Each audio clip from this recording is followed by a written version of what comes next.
Voilà, très heureux de vous avoir nombré dans notre émission et nous sommes très ravis encore une fois de recevoir pour vous, peuple dédié, le prophète Abraham Kouyou, au Tozanaïna Plateau, Tosolanaï Masolo et Belé, à travers cette émission. Pourquoi pas qu'on parlait d'un centenaire, il y a Papa Simon Kimbangu, et pourquoi à ce moment et dans le moment messianique Oyo, des Ezali cinquantenaire, il y a Papa Simon Kimbangu, Togosola.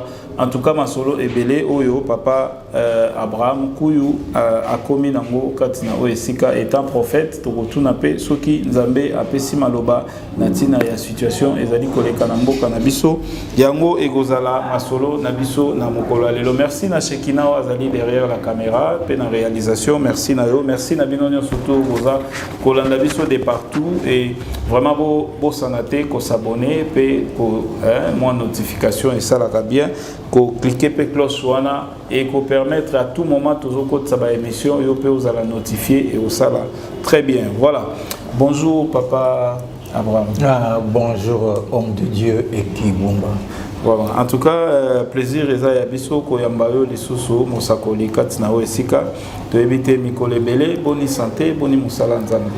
Bonne santé, Seigneur de Salabiso, grâce. Et te récompenser, merci. Okay. Jésus-Christ est vivant. Et Moussa Nzambe, il y a mission prophétique, mission d'enseignement pour la nation. Ok. Voilà. Merci beaucoup, prophète Abraham Kouyou. Alors, biso avant tout, bandana mituna na biso, wanezaki moi koye ba santé na yo, et puis moi les lobana ba enyo surtout bazolanda kase yamboto bandana mituna na biso, soki oboyi ko kamba biso na losambo moke po nyo surtout to koloba ezala conduit par le Saint-Esprit. To bondeli. Nkolo ezana lisusu na ngai libako malamu. Kokoma na kat ne tando moke oyo.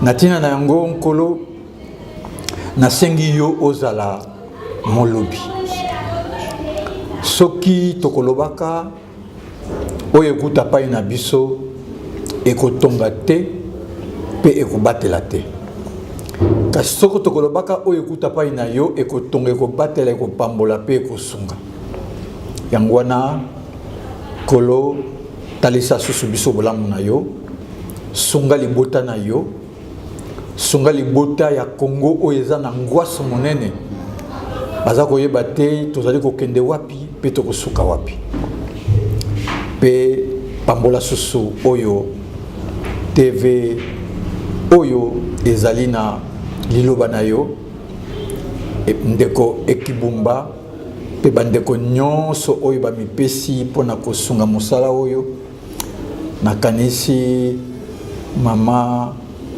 Elena Manzila, pe baoyo nyonso bazako sunga directement émission Oyo au nom de Jésus-Christ. Amen.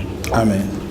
Voilà, merci beaucoup, merci à Christ est vivant Mobimba, association Christ est vivant, merci Nabino et sans oublier maman Elena Manzila et Tobo Sanité, ba maman nyo surtout, bandeko nyo surtout, pourquoi totanga ba maman mingi ba maman ba benga rabiso, ba sola rabiso, ba pesa rabiso makanisi, ba papa pe ba benga rabiso, kasito ya ba maman ezali mo belé to mona ngo atandenge, ba eba kendaki ko découvrir que Jésus-Christ a sécuit des ezaki ba maman, nde ba yaki na sango, donc eza normal ba maman Bambote Nabino, chaîne Nabino Yangoyo, papa également chaîne Nabino, Ndenge papa Alexia Outigo Bengabiso.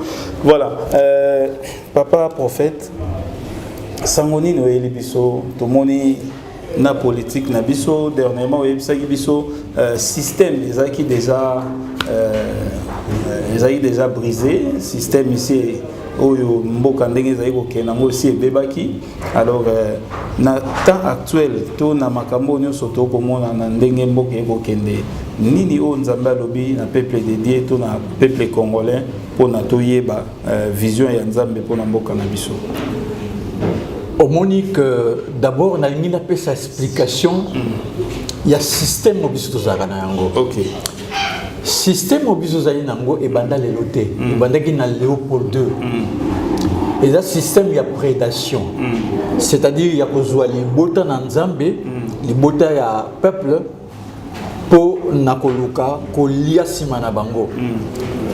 Donc peuple aza elanga na bango. OK. Bakopesa kaka moi makoki moke pour à survivre na but ya prédation na bango. Ya on monaki na l'air ba mindele. Bazako tonga bekol, bazaki na ba infirmerie, bazaki na biloko ndenge na ndenge, bazako tia ordre, mais na but te que bawi mboka bazala épanoui, mais bazala fort peut disposer à conseiller la bango. Là système à prédation. OK. Système à prédation wana et yeli sous après l'indépendance parce que comment quelque là habitude institutionnalisée. Habitude moko comment qui na institutionnalisation il y a na makambo nyonso na ndenge prédation. Alors mutaye ko zongi de ce système wana makasi ezaki Mobutu. OK. Système à prédation.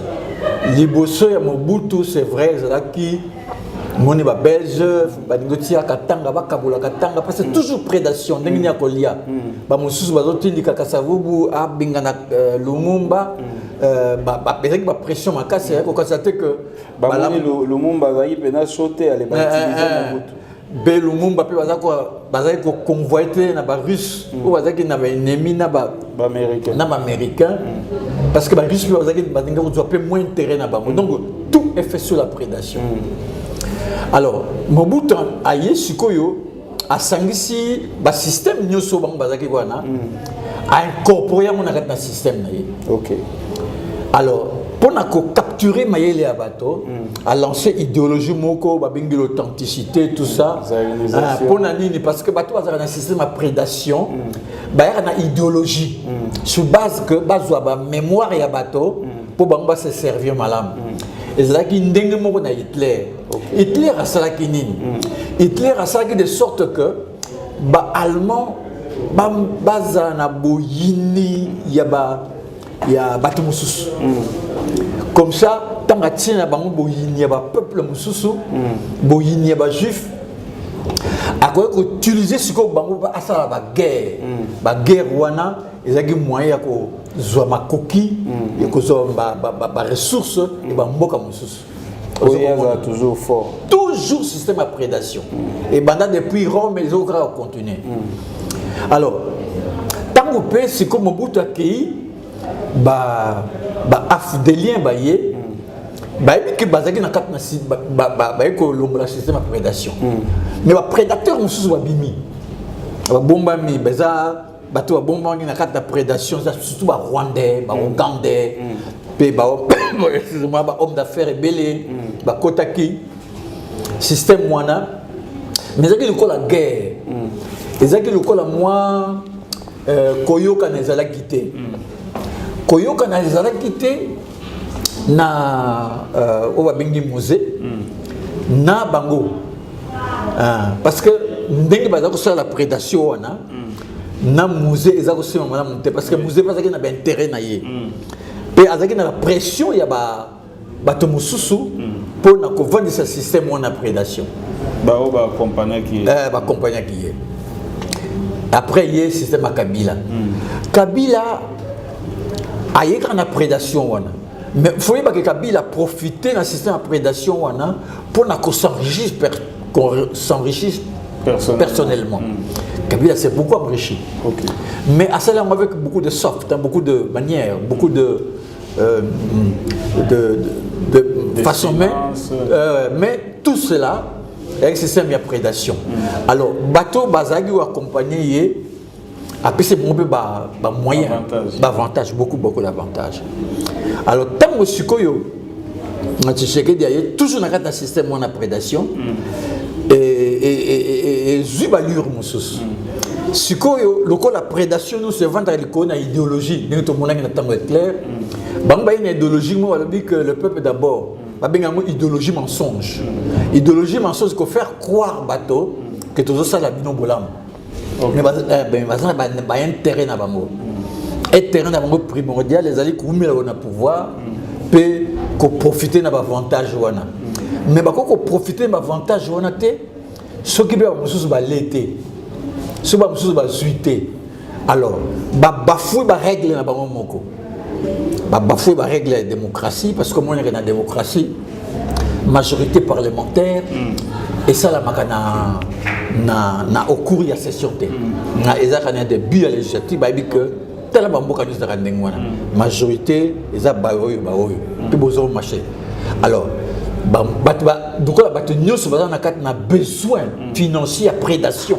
Mon amour doit parnailler à profiter de l'occasion na besoin pour que ça une corruption généralisée dans le Parlement, Sénat, tout ça, pour que soit une certaine mainmise. Mais toujours dans le cadre de la prédation. Alors, ce système où il y a prédation, où il y a vendissika, et on a besoin qu'on ait un sisme idéologique, où il faut capturer Makanisha Bato. Bon, dans l'histoire, il y a peuple d'abord, Wana, état de droit, il y a un slogan en balance, Wana, comme des états de droit, il y a un bâillement.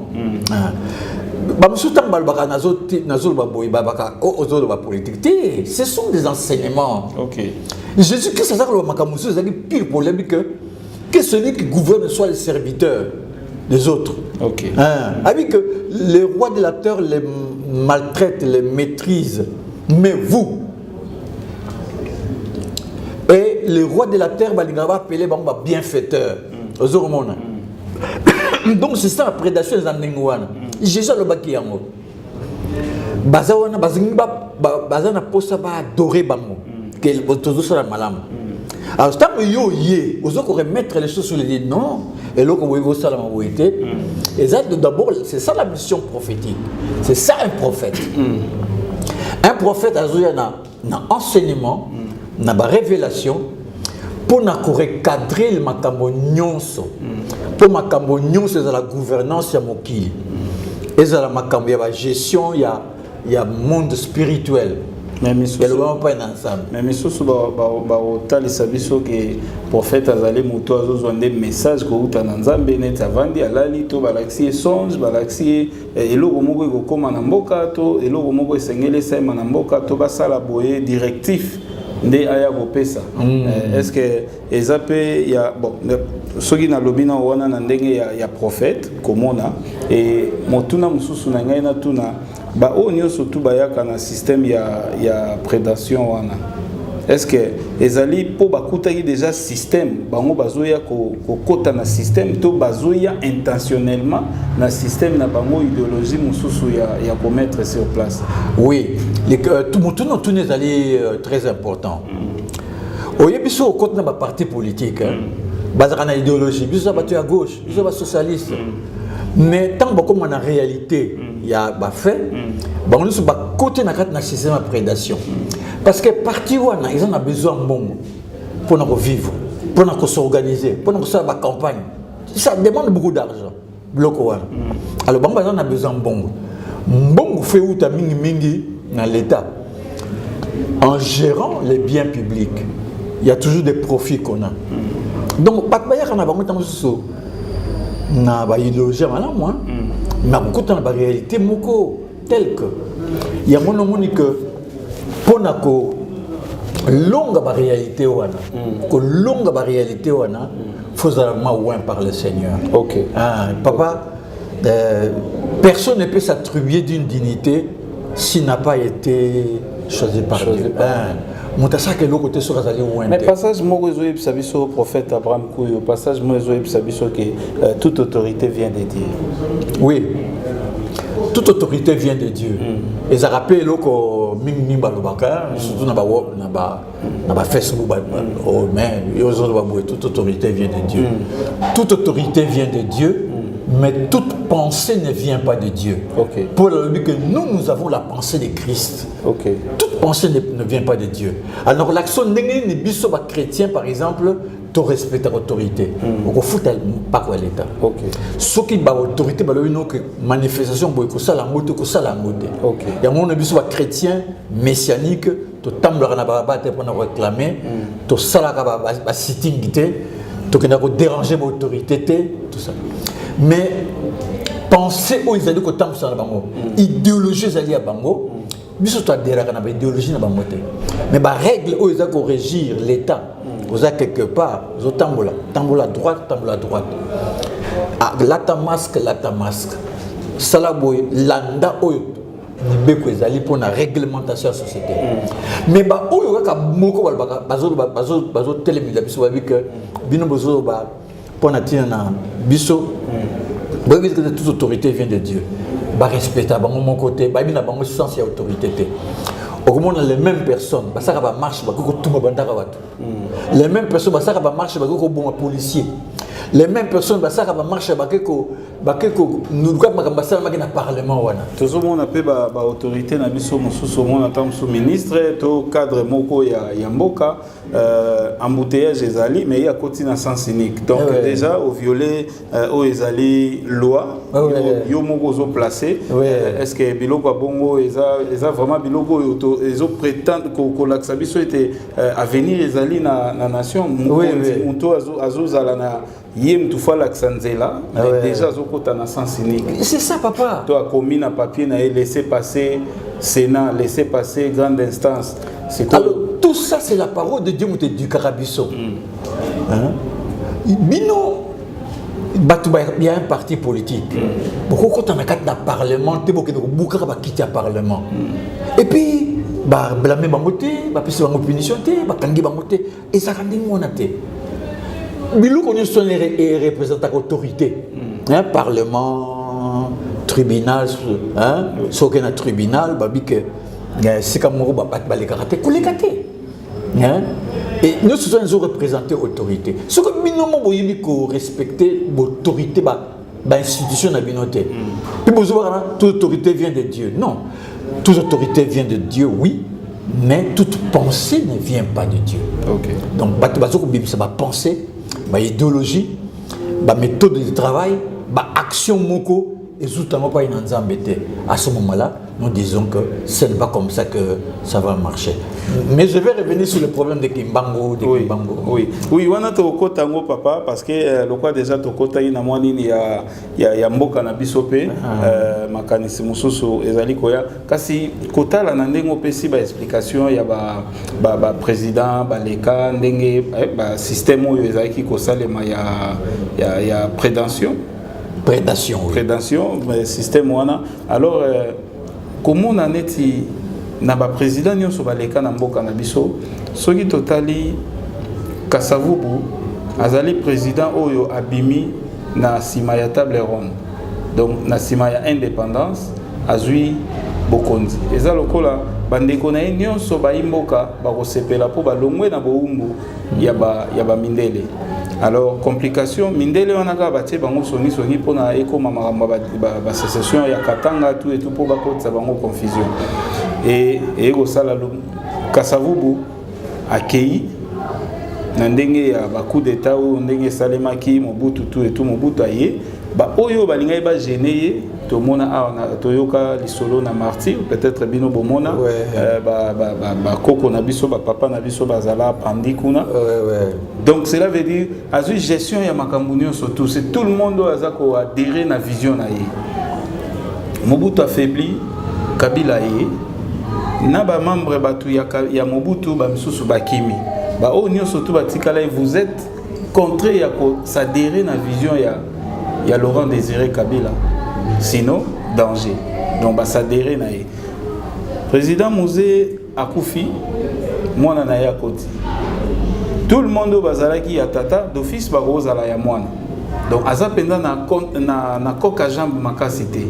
Mais contrairement na le président actuel, Félix Antoine Tshisekedi, a eu pouvoir, passation et salémi. Mais il y a quand même certaines personnes qui ont travaillé qui pendant longtemps, tout le bas, pendant 97 ou 97, na musée, si comme en 2018 ou 19 temps où mambo salémi à passation et salémi, batouana nyosoana, est-ce que tant où basalina Joseph Kabila, pour s'adhérer malamona na Antoine Félix eza mais ça faire et puis ba yeba ki système ya mboka donc baza na possibilité ya otsa ba koka jambe to ba makambo belé oyo muto akoti wana ozwa difficulté moi ba kuna ba bande ko kota ba na facilité akoti mbamo ba s'adhérer na vision na au moins te côté wana place ya pasi makasi ya Antoine Félix Tshisekedi des côté wana.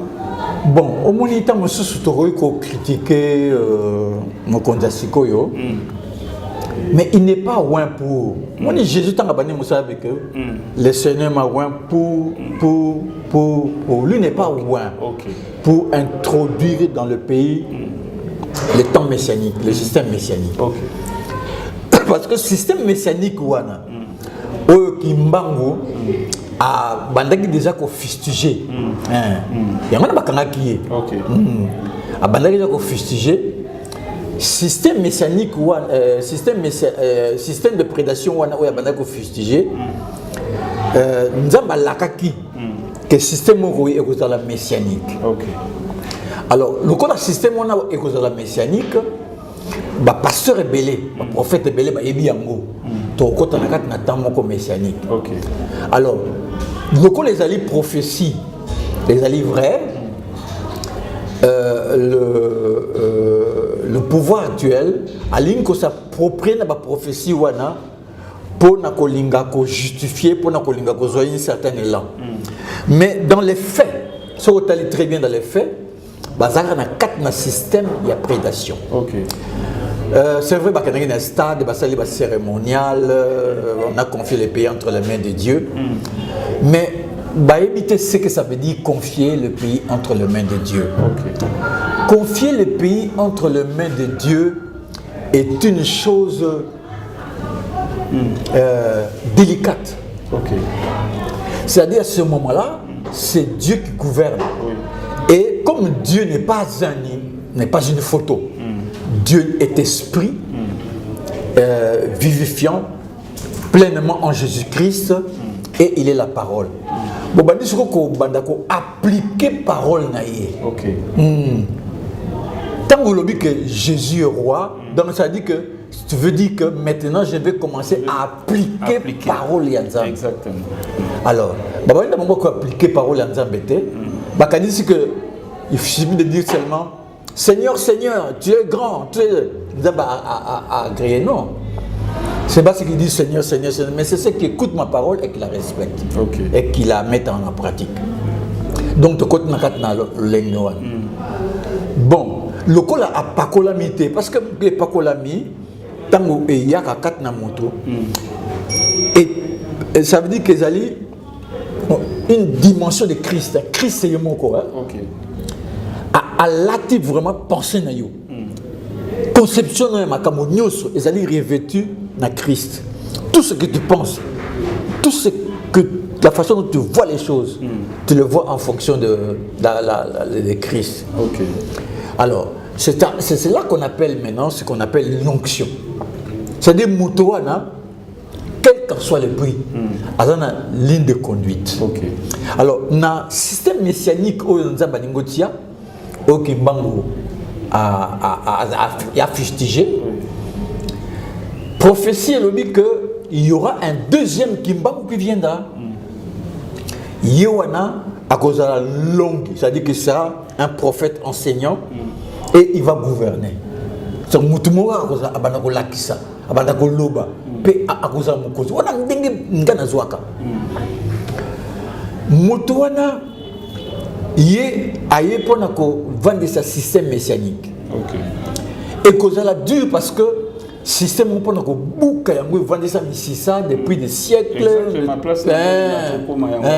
Pour au moins des gens d'être PC explication il y a président actuel ça peut aussi arriver dans moment wana et nalinga non papa prophète Abraham Kouyou comme il peut expliquer biso messianique c'est ezanini parce que les gens souvent ba yo ka appelle temps messianique mais temps messianique et on s'est passé ni pesanini.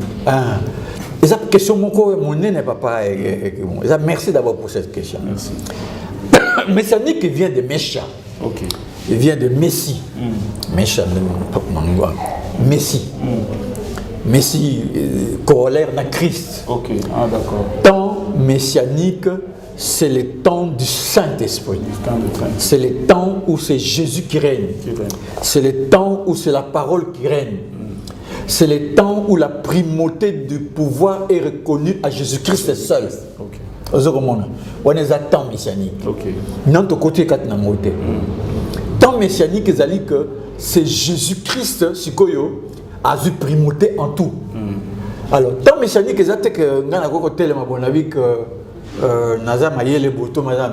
c'est Jésus-Christ.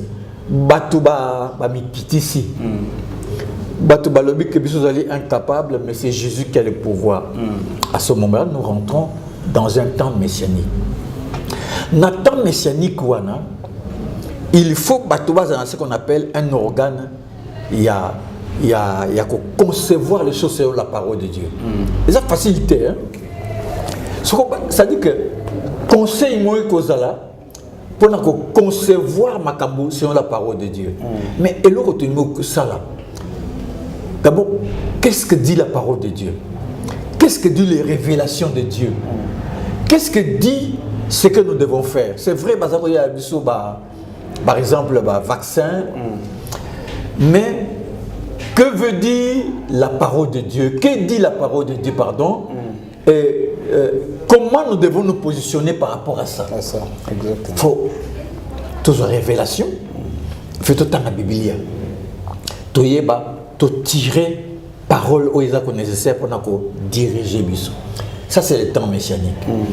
Le temps messianique est différent. Parce que dans les temps humains, que les gens agiront par la force et par la puissance. Et on a la Bible, c'est ni par la force ni par la puissance, mais c'est par l'Esprit de l'Éternel. Alors, pendant qu'on joue un rôle dans le temps, il faut que nous nous parce que la réaction est montée.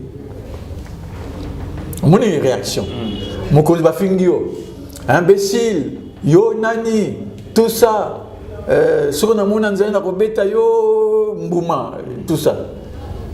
Humainement, de côté unité, aux gens on a tant de humain, pas les soldats va quand même prison. Dans un temps messianique, il faut tout réfléchir par le Saint-Esprit. Tout. Quoi agir selon la pensée na yo. Quoi agir même selon les lois oya mbokana bino. Pas loi monsieur les gens malamté. Et comme ça na monza bête.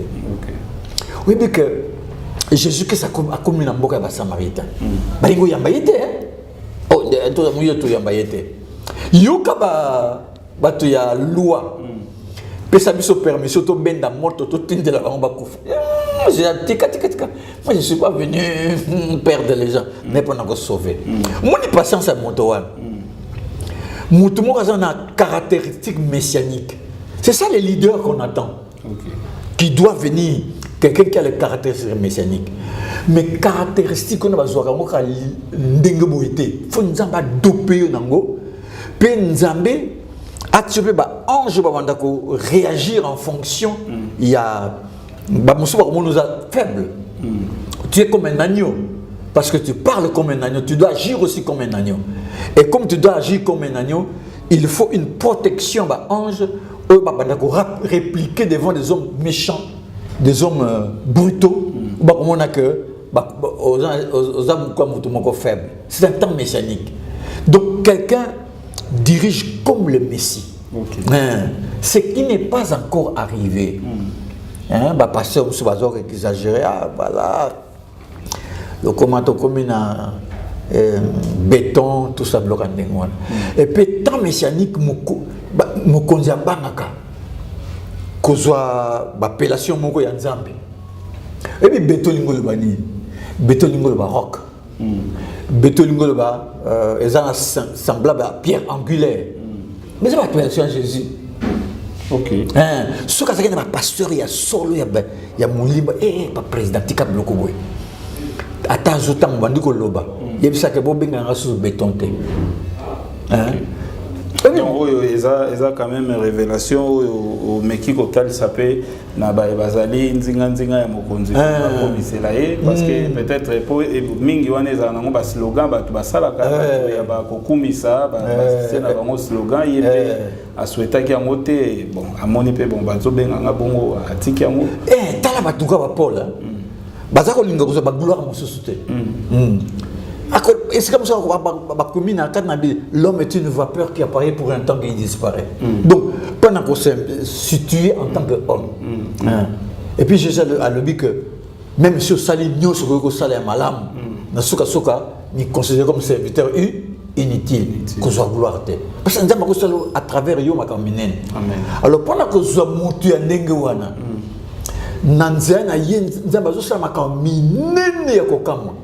mais il y a ça qu'on va dire, ah papa, ce n'est pas moi, c'est Jésus. Amen. Bah ça c'est rare. Au moment où on a conduit Chikoyo, tu as besoin de béton, tu as besoin de raïssa, raïs, tout ça. Moi, je vais tomber ma péka. Dieu n'aime pas ça. Alors, tout le monde va dire parole de Dieu, madame. Il faut que il y ait Jésus à coller au humilié. Papa, Jésus a perçu quoi? A perçu vie. A perçu de sécurité alimentaire, na maman kem kutozoaka. Yo tu que les doigts na yé. Netende comme ça. Ah papa, aye pa inangaye, lukola ni bonzana c'est tout ça. Mutunanza oh, quand on a besoin le connaître. Gloire on lingo pesa mekano pesa pa Jésus.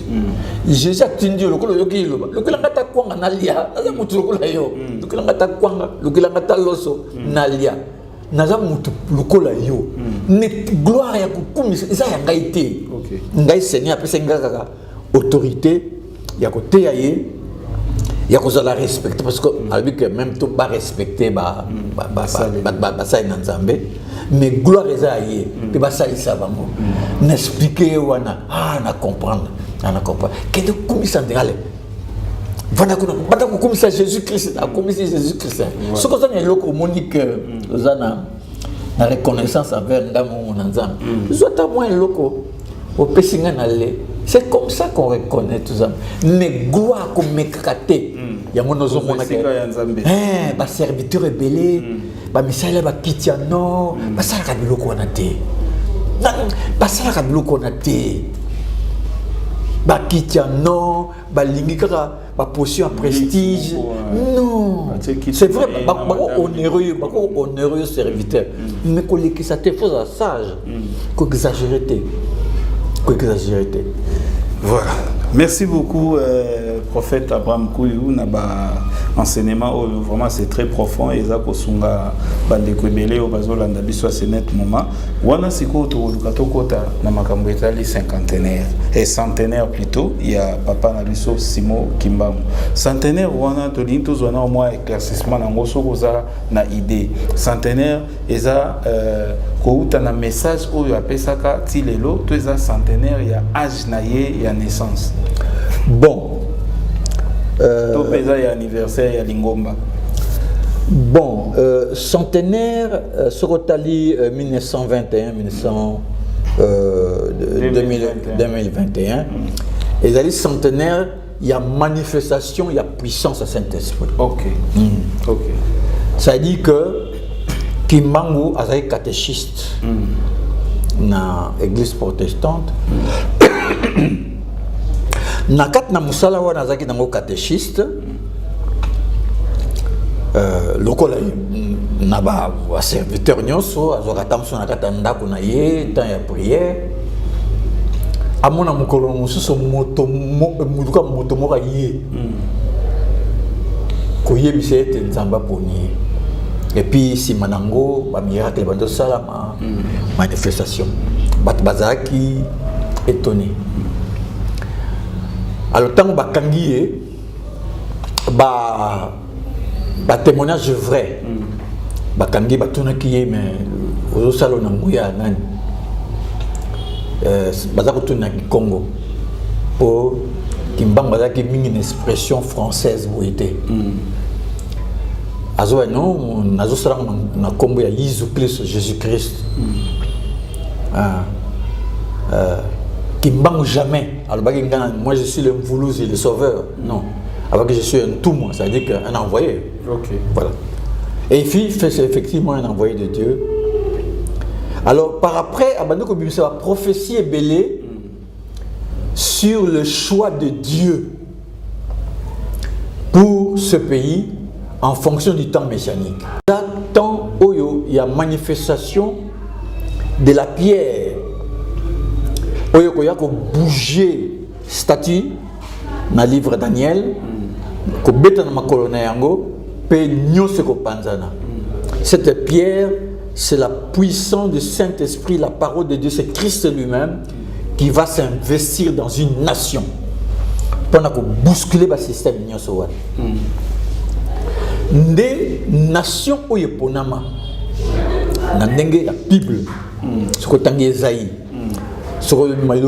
Jésus la nation et le royaume de Dieu vous sera enlevé, sera donné à une autre nation qui en produira les fruits. Alors, Choawana est confirmé par plusieurs prophètes, même les prophètes européens, même les prophètes américains va confirmer à moi. Alors, si tu as aucun vers, accomplissement. Alors, pour accomplir, avant d'accomplir le Congo, Seigneur Jésus-Christ veut d'abord détruire le système. Ok. Détruire le système. Ok. Donc,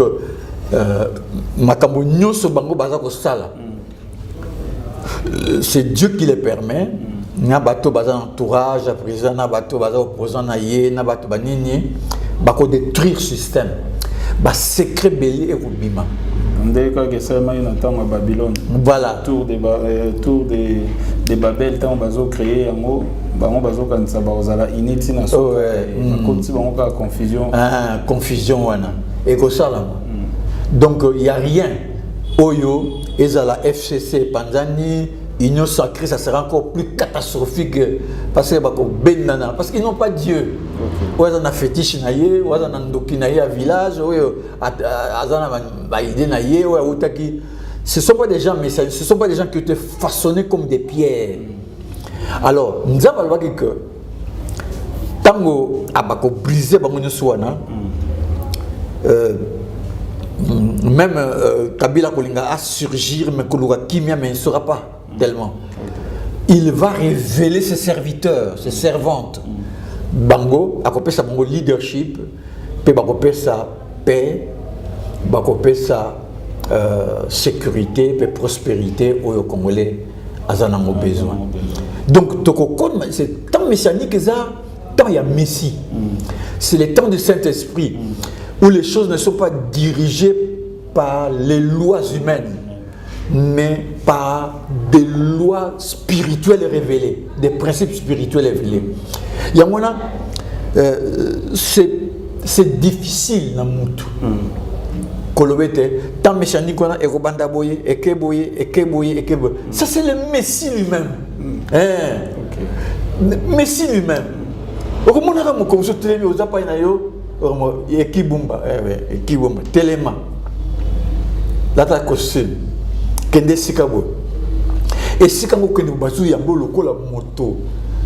Oh non, tout le monde qui me kanda. Oh là que yo tenu mu kandate. Na mona qui me kanda na nyonso donc makamono stondimi yango. Oh tinda ki no mu kandate. Tala makambo yo tinda ka yango mu kanda yango. Mais mutasine ki mu kanda c'est le Saint-Esprit ayi a posté yango pour naku batamoko ils a réglementé na biloko moko qui ne sont pas humains. De ton côté en temps messianique. Alors, les juifs, ils ont un leadership dans le monde. Parce que ce que vous pouvoir messianique dans le monde. Beaucoup dominent. C'est ça. Les juifs, les juifs,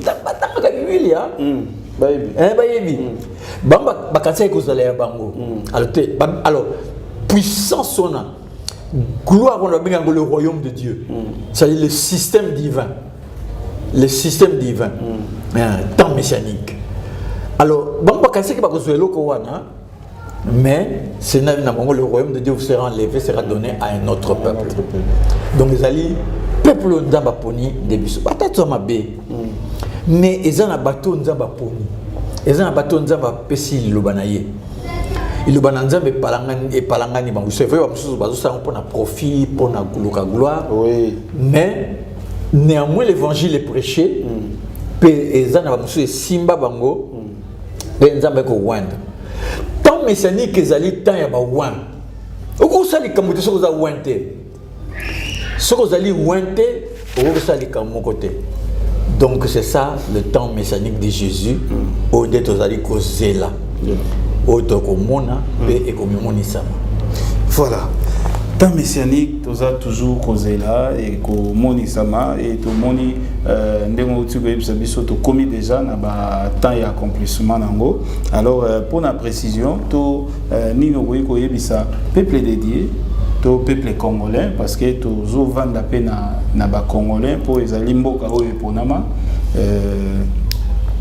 déjà to lo ba selon ba prophétie mboka oyo ponama bongo awa tozo kota na tozana année ya centenaire. Est-ce que ezali loko oyo etikala na bakimbanguiste to ezali loko oyo congolais pe à sa procurer nango? D'abord Kimbangu lui-même est un signe et un présage. Kimbangu lui-même est un signe et un présage. Alors, na niveau ya kimbangisme parce que moi Nzamba za kimbangiste c'était. OK.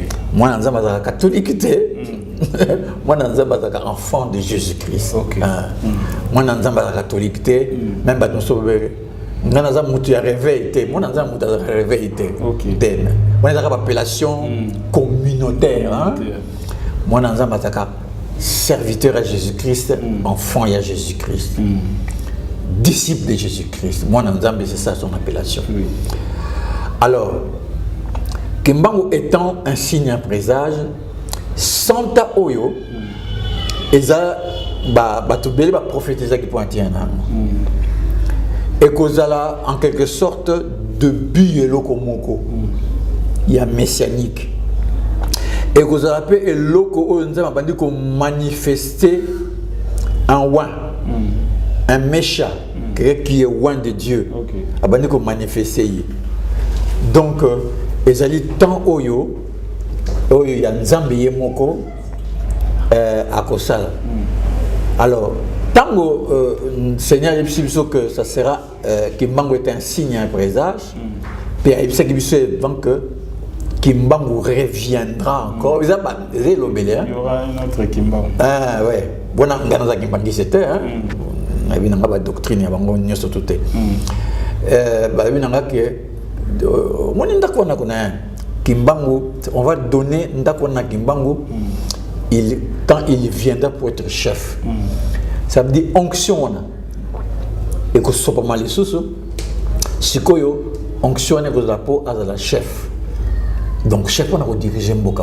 Donc wana n'a pas contesté en moté, ça a été dit comme ça. Mais par quel miracle? Jésus-Christ est venu. On a c'est parce que kuna pe na nini na kamba to mona papa waza lelo waza chef spirituel lelo ya église Kimbanguiste aza pe na nom ya Simon Kimbangu Kiangani si je me trompe pas. Donc aza penza na kombo wana est-ce que ezali yende mutu à revenir ou bien le temps n'est pas encore arrivé? Non, ce sont des langages quand Dieu parle Kimbangu, c'est l'onction qui viendra. OK. Ezali ite mutakola ta kombo. Oui, que à travers la Congo, il y a beaucoup de gens qui ont adopté le nom de Kimbangu. Dans ma famille, mon sous tel Kimbangu. Ah ben on appelle ça moi Nangando. Ouais, c'est pas un problème. C'est pas un problème. Voilà. Merci beaucoup papa Abraham Kouyou na ba précision et je crois bisopé balandi tolandi bisonio surtout moi je pense que les allés ba couleur té monter au sala to ba communauté té monter au sala événement wana les allés événement oyo et c'est pas ça na Congo donc Dieu se manifester à un frère ou à un prophète congolais donc ezali loko biso peto to simbango ndenge baninga misusu pe bazaka bomoko na tango likambo donc soki to bito pesa ngo couleur kaka ya bango e bandeko pe oyo bazali bakimbangiste lelo bomona ngo te lokwa ya bino to ya yo moko personnellement ezala penza ouverte de manière que ezala elo moko grandeuse pour natina ya mboka Congo.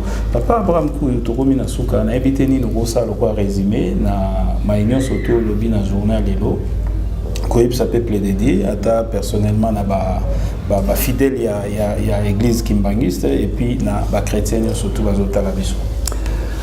D'abord message ezalaka moko pour la que nous ne prêchons pas nous-mêmes, c'est Jésus-Christ que nous prêchons. Nous prêchons à Jésus.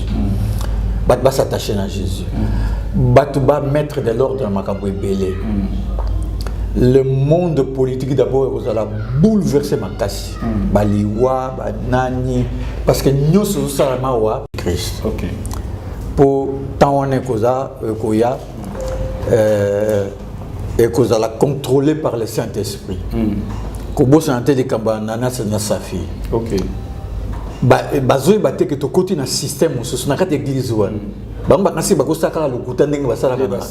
Oui. Bazombi indini na bango. Net balosamba sikote. Mutasambelaka magie epai. Azana bakisha bokoko na ye, azana ba cérémonie bokoko atikate, tout ça.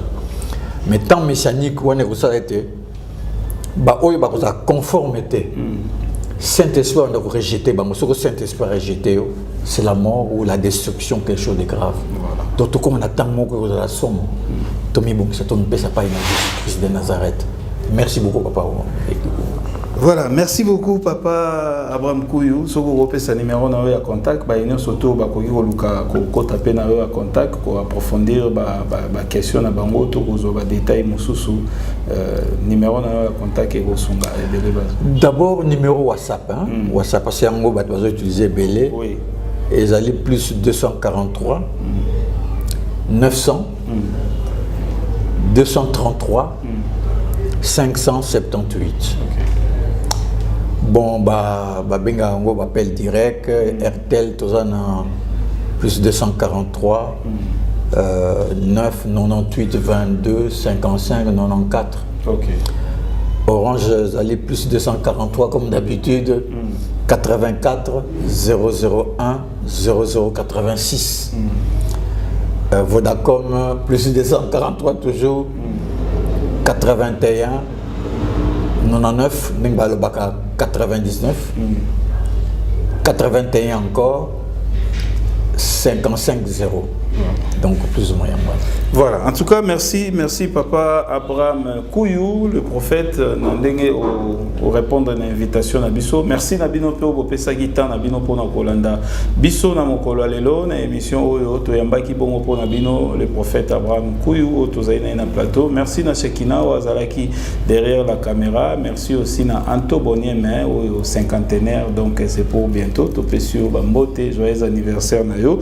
Topé si Bambote Nathalie Botalima kuna place ozali na Belgique na famille Botalima Mobimba place bozwami topesi famille Bumba Mobimba Mbote ba enyo soto balanda biso tekele tantine tekele autrement dit Thérèse Menga, joyeux anniversaire na yo. Donc tata moi aussi joyeux anniversaire vraiment ba Mbote belé na famille Mobimba place bozali ba enyo soto balanda biso ba Mbote na bino ba enyo soto ba yebi biso pe ba ozota la biso lelo ezali mokola mbotama na yo. Joyeux anniversaire na yo et to kutani très prochainement na ba numéro mosusu toujours na kati ya site na biso metolobi ndenge tolobaka na suka émission na biso lokumu ezonga pa yawe. Bye.